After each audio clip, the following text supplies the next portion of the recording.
할렐루야. 오늘도 우리에게 새날을 허락해 주신 하나님께 우리 감사와 영광의 박수 함께 돌리겠습니다. 할렐루야. 그리고 이 시간 국내외에서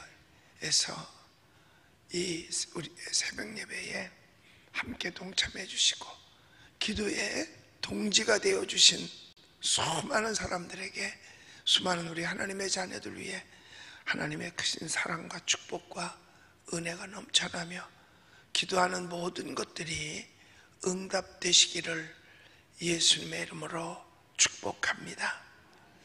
오늘 말씀 속에 가장 많이 등장하는 게 뭐냐 하면 하나님은 인자하시다라는 거예요. 그래서 1절에도 그의 인자하심, 2절에도 그의 인자하심, 3절에도 그의 인자하심, 4절에도 그의 인자하심 하면서 그 인자하심이 영원하다라고 말씀하고 있습니다. 근데 여기 보면 1절에서 우리 1절 한번 읽어봅시다. 시작. 여호와께 감사하라. 그는 선하시며 그의 인자하심이 영원하리로다. 왜 감사하라고 성경에 말하고 있을까요? 이유는 선하실 뿐만 아니라 인자하시기 때문에, 어제도 말씀드렸습니다만 인자하다는 얘기는 사랑이 깊다는 거예요. 히브리어로는 헤세드라고 이야기를 하죠. 그 사랑이 깊은 그 인자 속에는 뭐가 들어있냐면 우선 첫째로 너그럽다는 거예요. 그러니까 웬만한 거는 다 너그럽기 때문에 용납하고 덮어준다는 것입니다. 그 다음에 인자 속에는 착하다는 뜻이 있어요. 선하죠. 그러니까 악이 없다는 얘기입니다. 그 다음에 그 인자 속에는 지혜롭다, 슬기롭다라는 말도 함께 들어져 있습니다. 그러니까 하나님은 무지하신 분이 아니에요. 우리의 일거수일투족 행동 하나하나까지도 다 아시는 하나님이십니다. 그런데 다 알면서도 하나님이 너그러우니까 그게 감사한 거지요. 거기에다가 하나님은 옳은 일만 하십니다. 행실이 바르다는 얘기예요. 바로 즉 하나님이 선하시고 인자하다는 것은 하나님이 가지고 계신 속성을 말해주고 있습니다. 그러니까 이런 하나님이시기 때문에 우리 인간이 죄를 지어도요 참고 계시는 거예요. 어떻게 참느냐? 오래 참습니다. 그러나 분명한 사실은 아주 참지는 않으십니다. 오래 참긴 하지만 아주 참지는 않으시는 거예요. 그래서 죄인을 보고 기다려요. 그러나 아주 참지는 않는다니까요. 여러분, 노아가 방주를 지을 때 그 방주 짓는 기간이 하나님이 참으시는 기간이에요. 약 몇십 년 걸려야 약 7, 80년에 걸쳐서 방주를 만들게 되거든요. 그 기간 동안 하나님이 참고 계시는 거예요. 그러나 아주 참지는 않지요. 방주로 들어오라, 안 들어와요. 그래서 방주문 닫아요. 그때는 하나님이 물로 크게 심판하시잖아요. 이게 하나님의 속성을 우리가 알아야 돼요. 그러니까 이와 같은 속성, 선하시고 인자한 속성을 가지고 계신 하나님을 노엽게 해서는 안 된다는 겁니다. 하나님이 진노하시면 나만 날 게 하나도 없음을 알아야 돼요. 그러니까 노아 시대에 하나님을 노엽게 했어요. 노아 시대에. 그러니까 하나님께서 기다리시다가 인내하셨어요. 오랫동안 기다리시다가 방주 다 만들 다음에 홍수로 심판하시지 않습니까? 이게 하나님의 진노예요. 그 다음에 바벨탑을 쌓는 것을 그대로 보고 계셨어요. 그 다음에 나중에 저들이 교만하여짐으로 말미암아 하나님이 심판을 하십니다. 그때는 언어를 혼잡시켰어요. 그 다음에 애굽에서 하나님의 자녀인 이스라엘 백성들을 노예살이를 시켰어요. 그리고 하나님을 노엽게 했습니다. 그 노여움이라는 것은 뭐냐? 이스라엘 백성들을 억압하고 하나님 섬기는 것을 하지 못하게 만드는 거예요. 결국 그 대가, 예배를 방해하고 하나님 섬기는 것을 방해한 대가로 10가지 재앙을 내려요.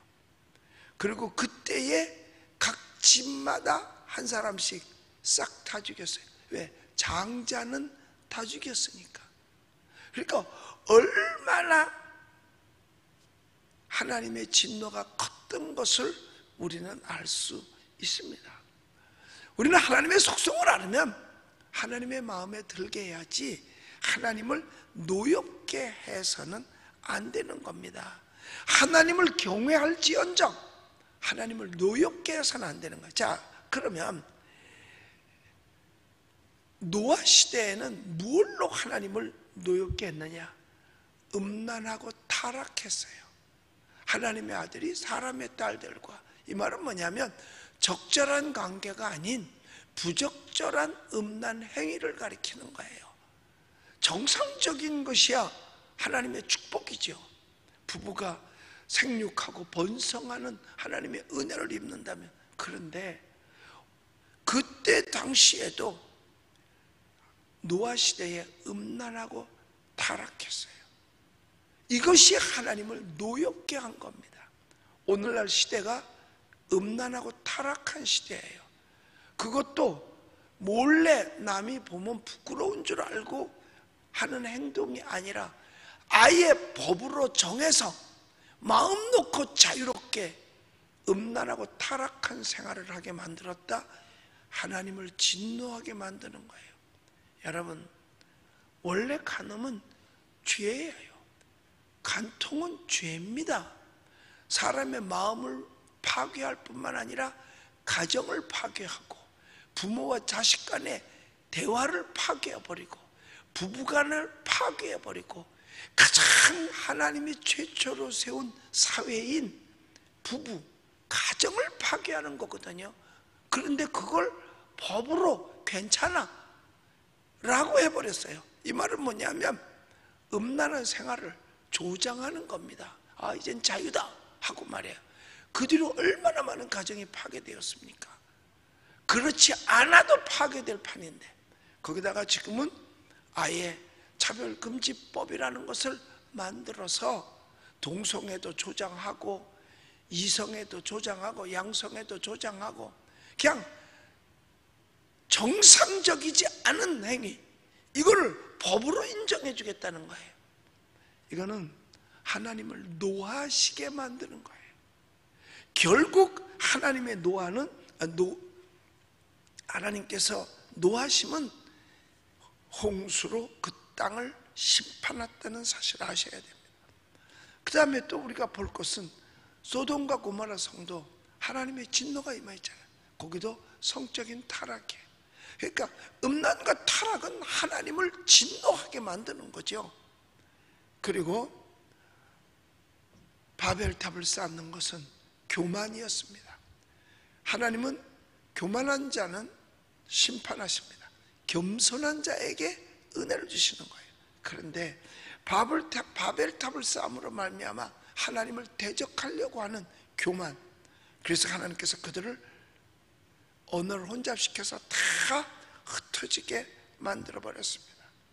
그리고 애굽이 하나님을 노엽게 했잖아요.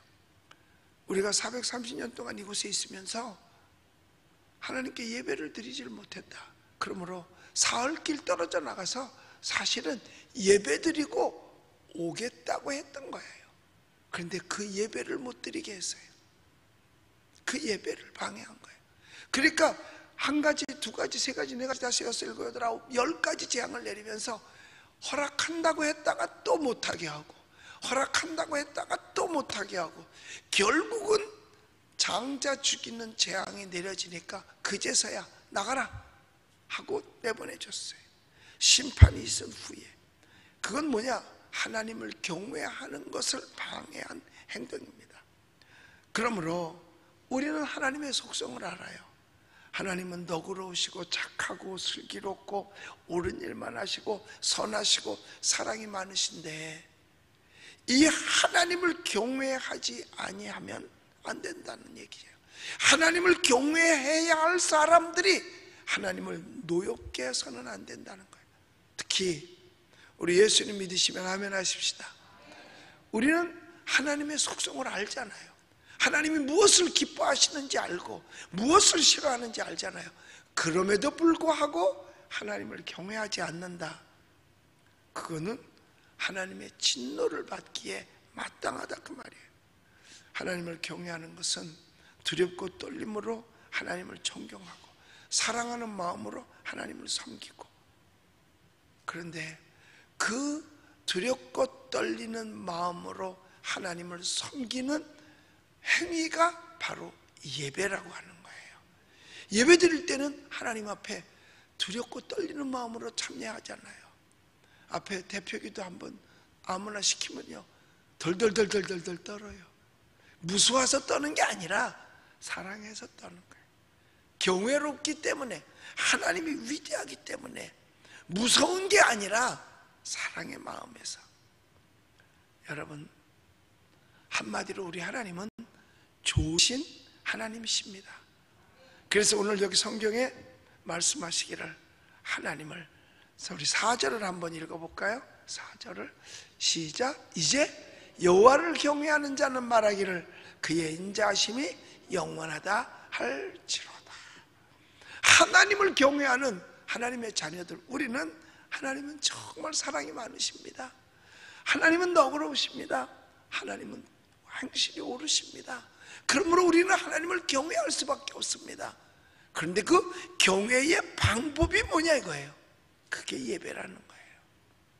그러니까 노아 시대에 하나님을 경외하지 않았어요. 바벨론 포로 시절에, 그런데 그 몇 사람이라도 하나님을 경외하는 사람이 있었어요. 그랬더니 하나님께서는 바벨론을 멸망시키셨고 이스라엘은 다시 회복시켰거든요. 소돔과 고모라 시대 하나님을 경외하지 않았어요. 애굽에서 하나님을 경외하지 않았어요. 바벨탑을 쌓는 저들이 하나님을 경외하지 않았어요. 결국 하나님을 경외하지 않은 것은 그 자체가 예배가 없었어요. 결국 심판이 있었다 그 말이에요. 우리는 정말 하나님을 경외하는 마음이 예배임을 알고, 예배 방해하면 하나님의 심판이 언제든지 있었다는 사실을 우리가 알아야 돼요. 그러니까 노아 시대에도 하나님께 예배드리지 않았어요. 소돔과 고모라 성에서도 예배드리지 않았어요. 애굽에서 예배 못 드리게 했어요. 결국은 그것이 저들의 심판을 자초했다는 사실을 아셔야 됩니다. 우리는 정신 차려야 돼요.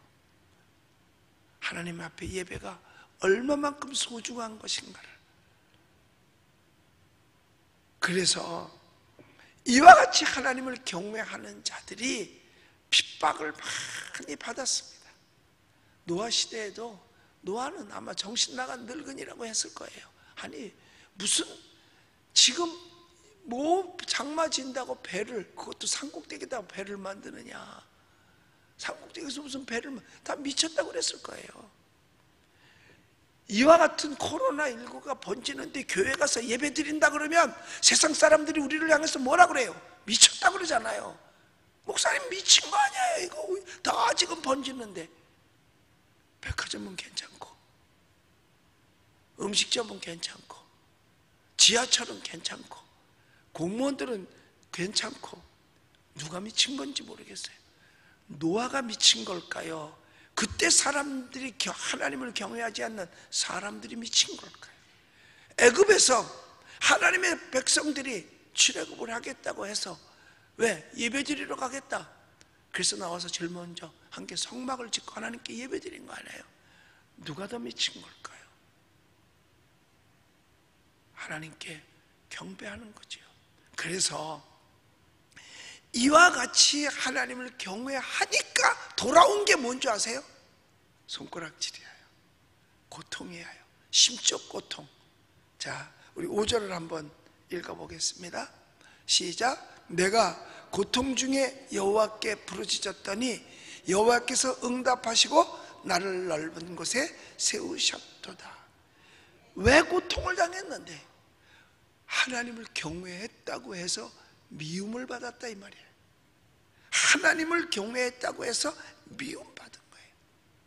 여러분, 우리가요 하나님의 편에 서면 설수록 세상은 우리를 미워합니다. 마귀는 우리를 미워합니다.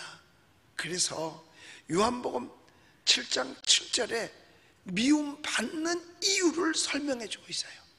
왜 미움받는지 우리 한번 읽어봅시다. 7장 7절 시작. 세상이 너희를 미워하지 아니하되 나를 미워하나니 이는 내가 세상의 일들을 악하다고 증언함이라.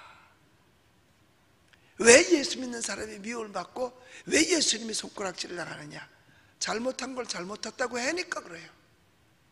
여기서 성경에 보면 세상이 악하다고 얘기했기 때문에 그 악을 지적했기 때문에 미움받는 거예요. 악을 지적했던 것 때문에 미움받는 겁니다. 여러분, 회사에서 한 사람이 일찍 오고 19명이 늦게 와서 10명 중에서 여러분, 거기서 한 사람이 일찍 오고 한 사람이 늦게 왔다. 그러면 누가 손가락질 받을 줄 알아요? 한 사람이 손가락. 제가 일찍 온 바람에 우리만 괜히 야단 먹잖아. 그럼 미움당하는 거예요. 왜 세상에서 그리스도인들이 손가락질을 당하고 미움받냐? 옳은 일 하기 때문에 그래요. 그릇된 일을 하는 게 미움을 받는 게 아니라 옳은 일을 하기 까닭에 미우고 세상이 잘못되는 것을 잘못됐다고 말하기 때문에 미움을 받는 거예요. 예수님이 3년 동안 공생애 하시면서 왜 미움을 받았어요? 왜 누가 미워했어? 그것도 바리새인들이 미워했고 사두개 종교인들이 더 미워했다니까요. 왜? 우리는 안 하는데 왜 저 사람은 하고 있느냐 이거예요. 그게 미움의 대상이에요. 그래서 우리가 세상에서 미움을 받을 때 여러분 요한복음 15장 18절에 보면 이렇게 말씀하고 있어요. 우리 읽어봅시다. 시작. 세상이 너희를 미워하면 너희보다 나를 먼저 미워한 줄 알라. 우리가 미움받는 거는요, 우리 미움받는 것도 미움받는 거지만 예수님을 먼저 미워했다는 거죠. 그러면 예수님을 미워했어요. 그러면 예수님 미워한 게 끝난 게 아니에요. 자, 15장 23절 한번 또 읽어볼게요. 자, 시작. 나를 미워하는 자는 또 내 아버지를 미워하느니라. 결국은 하나님을 대적하는 행위야. 하나님을 미워하니까 하나님을 대적하는 행위예요. 우리 예수님 믿으시면 아멘 하십시다. 여러분, 우리는 든든해요. 하나님이 우리 편이에요. 그러니까 우리 편이기 때문에 같은 편을 미워하는 거예요. 자, 여기 순서적으로 보면, 자, 요한복음에 말씀하셨죠. 나를 미워하는 건 누굴 미워하는 거? 예수님을 미워하는 거. 예수님을 미워하는 것은 누굴 미워하는 거? 하나님을 미워하는 거. 우리는 그럼 누구하고 한 편이야? 하나님하고 한 편이에요. 그래서 우리가 미움을 받는 거예요. 그러면 미워하는 사람은 누구냐? 마귀의 수하들이지요. 사탄은 예수님을 미워하니까 그러니까 십자가에 못 박았잖아요. 여러분 보세요. 우리 자, 그러면 6절을 이제 마지막 읽어봅니다. 6절 시작. 여호와는 내 편이시라. 내가 두려워하지 아니하리니 사람이 내게 어찌할까. 참 재밌어요. 말씀을 가만히 보면, 자, 나를 미워하는 거는 예수님을 미워하는 거야. 예수님을 미워하는 건 하나님을 미워하는 거예요. 근데 하나님이 누구냐? 우주 만물을 창조하신 창조주 만왕의 왕이셔요. 근데 그가 누구 편이냐 봤더니 미움받는 내 편이야. 할렐루야. 여러분, 하나님이 내 편인데 이 세상에서 두려울 게 뭐가 있겠느냐는 거예요. 이게 신앙이에요. 이게 믿음입니다. 하나님을 내 편으로 알고 사는 것, 그 자체가 믿음이고 그게 신앙이에요. 그게 영생의 축복이고요. 그런데 아무도 미워하지 않는다? 예수를 믿는데 시시하게 믿음은, 시시하게 믿으면 누가 뭐라고 안 하고 손가락질도 안 해요. 여러분, 뭐 교회 안 나가, 교회 안 나간다고 누가 동네에서 미워하지 않아요. 저 사람 말이야 교회도 안 나간다고 말이야 이러지 않아요. 가면 미워하죠. 특히 요즘 같은 때는 더 미워해요. 왜? 알지 못해서 그러는 거죠. 알지를 못하니까. 교회를 통해서 무슨 바이러스가 번져나간 것처럼 언론과 정보가 그냥 쏟아내니까 사람들이 머릿속에 그게 인이 박혀버린 거예요. 인이 박혀버렸어요. 그러니까 교인들을 미워해요. 여러분 교회 나올 때, 여러분 교회 올 때는 당당하게 미움 받으셔야지 진짜 예수쟁이 되는 거예요. 마지막 때일수록 미움 받는 거예요. 그래서 성경책 끼고 나와야 돼. 그래야 미움을 더 받아. 미움을 더 받는다니까요. 그리고 막 그냥 나 교회 간다는 거 막 자랑해. 그래야 미움을 더 받아요. 그런데 성경은 뭐라 그랬어요? 핍박과 축복을 겸하여 받느니라. 그리고 예수님 때문에 미움받는 사람 쳐놓고 천국 못 갈 사람은 하나도 없다는 거죠. 왜? 주님을 위한 고난. 그러니까 사도 바울이 뭐라 그래요? 나는 그리스도의 흔적을 가졌다 그러잖아요. 예수님 때문에 받은 고난이 크다는 거죠. 그래서 사도 바울이 만약 천국이 없다면 우리같이 불쌍한 사람이 어디 있겠냐는 거예요. 그러니까 천국에 대한 확실한 자신감을 가지고 있었기 까닭에 그렇게 말할 수 있는 거예요. 우린 바울을 생각해 봅니다. 저는 늘 바울을 한 번씩 생각해 봐요. 가만히 있었으면 편하고 출세하고 잘 살 텐데 그게 끝이겠냐 이거야. 영생이 있는 거죠. 영생이 있는 거죠. 가장 불쌍한 사람이 누구예요? 돈은 많아 재벌인데 병들어 들어누워 있으면서 그 돈 버는 거 한 푼도 쓰지도 못하고 세상 떠나면서 그 돈 때문에 자식들하고 자식들끼리 분쟁이 있고 국가와 분쟁이 생기고 그 무슨 보람이 있어요? 거기에 무슨 영광이 있겠어요? 아무것도 없어요. 오히려 욕먹어 가면서, 예? 우리나라 재벌도 쳐놓고 욕 안 먹는 사람이 어디 있어요? 뒤에다 님자도 안 붙여. 우리는 보면 성까지 빼버려. 그러고서 손가락질하고 있어요. 그래도 그분들은 수십만 명을 먹여 살렸는데도 여러분 그렇게 고통당할 필요 없어요. 예수 믿고 당하는 고통, 핍박과 축복을 겸하여 받느니라. 할렐루야. 그리고 주님 때문에 핍박받은 자가 천국 못 갈 자가 단 한 명도 없다고 성경은 말하고 있는 겁니다. 그래서 세상에서는 우리가 예수 믿는 걸 싫어하고 예수를 못 믿게 하는 거예요. 예배를 방해하는. 자, 그러면 보세요. 노아 홍수 심판 때 하나님 대적했죠. 애굽에서 이스라엘 백성들, 하나님의 백성들인데 그들이 미움을 받았죠. 예배가 없었죠. 또 이스라엘이 포로로 잡혀갔을 때 예배가 없었죠. 그러니까 하나님을 대적하는 측은 다 예수 믿는 걸 못 믿게 하고 예배를 못 드리게 하는 겁니다. 그래서 이게 마귀 역사인 거예요. 그러니까 공산주의에서는 예배가 없잖아요. 중국에서도 지금 거의 예배당 교회들이요 지하로 들어가요. 왜? 마음 먹고 예배를 할 수가 없어요.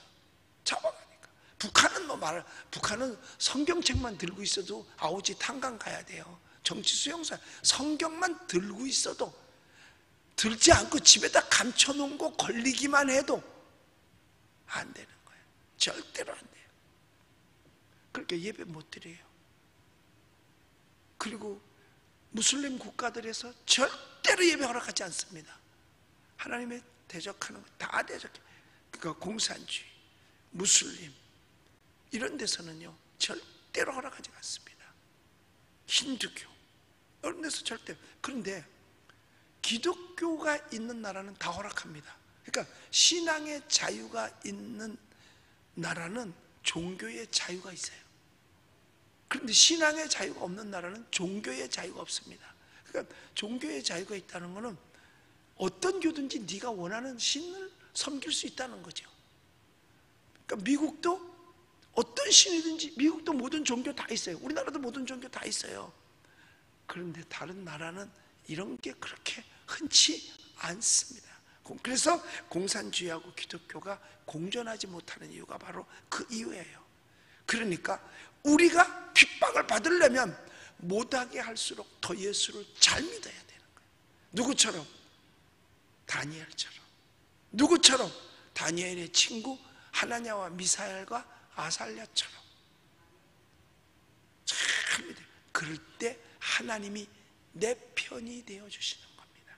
자, 그렇게 되면 나중에 결론적으로 승리는 누가 할 것이냐? 결론적 승리는 하나님의 자녀가 하는 줄로 믿습니다. 우리 6절을 다시 한번 읽어보겠습니다. 자, 시작. 여호와는 내 편이시라. 내가 두려워하지 아니하리니 사람이 내게 어찌할까? 우리 힘들어도 어려워도 세상에서 말하는 대로 줄만 잘 쓰면 돼요. 우리는 사탄의 줄에 쓸 것이냐 하나님의 줄에 쓸 것이냐. 처음에는 사탄의 줄에 쓰는 게 괜찮은 것 같고 유익한 것 같을지 몰라요. 그러나 결과는 다릅니다. 우리는 하나님의 편, 하나님이 내 편, 하나님께 줄 잘 쪄서 하나님을 경외하는 방법 중에 가장 귀한 방법인 예배를 통해서. 왜 예배가 가장 귀한 방법이냐? 예배 속에 모든 신앙생활이 다 들어있거든요. 예배 속에 찬송이 있지, 예배 속에 기도 있지, 예배 속에 말씀 있지, 예배 속에 봉사 있지, 예배 속에 헌금 있지, 예배 속에 축복 있지. 그래서 예배만 잘하면 신앙의 성공자가 되는 거예요. 그래서 원수마귀가 가장 싫어하는 게 예배인 거예요. 그러니까 동네에서 예배당 지으려고 그러면 반대하는 이유가 뭔지 아세요? 그 안에서 예배드리기 때문에 사탄의 하수인들이 반대하는 거예요. 똑같은 건물이라도 똑같은 외모가 똑같아. 근데 이게 체육관이다 그러면 반대할 사람이 하나도 없다니까요. 똑같은 건물이야. 그런데 이게 백화점이라 그러면 반대할 사람 하나도 없다니까요. 그런데 이게 예배당이야 그러면 다 반대하는 거예요. 사탄이 가장 싫어하는 게 예배거든요. 그러니까 예배를 방해하면 그건 사탄의 하수인밖에 안 되는 거예요. 그런데 분명한 사실은 뭐냐? 하나님이 오래 참아요. 그러나 아주 참진 않습니다. 진노가 있다는 사실을 아시고 우리는 하나님을 내 편 삼고 믿음으로 승리하는 여러분들이 다 되시기를 예수님의 이름으로 축복합니다. 기도하겠습니다.